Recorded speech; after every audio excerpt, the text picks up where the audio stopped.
Have you ever wondered, what makes you, you? How does your mind operate to create your unique sense of self? Today we'll embark on a fascinating journey into the depths of human psychology. We'll explore the concept of self and ego as envisioned by one of the most influential figures in psychology, Sigmund Freud. This topic holds immense relevance in our quest to understand the enigma of self. To decipher this, we delve into the world of Sigmund Freud, the father of psychoanalysis, and his theory of self. Freud's theory of self revolves around three pillars or components: the id, ego, and superego. The id is our primal instincts, our raw and untamed desires. The ego, the reality principle, seeks to satisfy the id's desires in a socially acceptable manner. The superego is our internal moral compass, the voice of societal norms and values.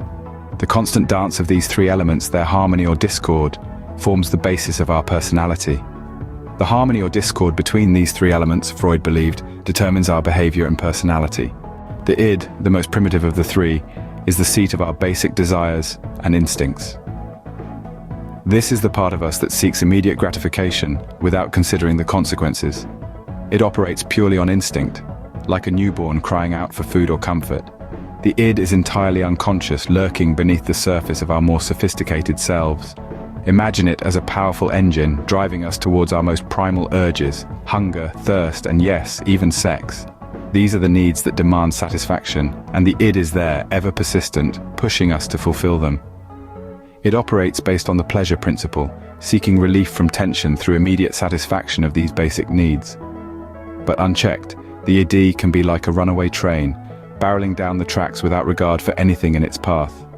It can lead to impulsive, even reckless behavior. This is why we need a regulator, a mediator, to keep the id in check.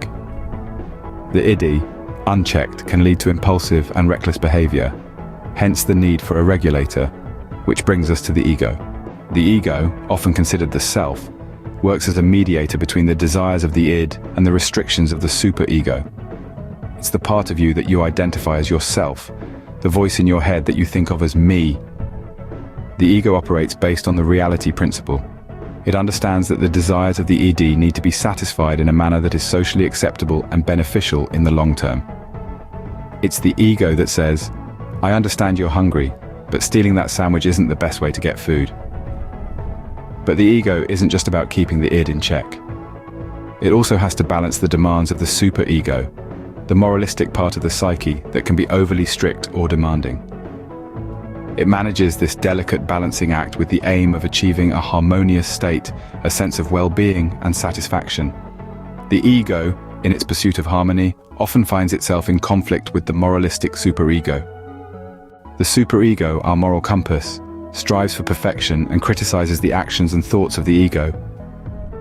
This third pillar of Freud's theory is your internal critic, the embodiment of your societal and parental values. It's the voice that tells you what's right and what's wrong, based on the moral standards you've learned since childhood.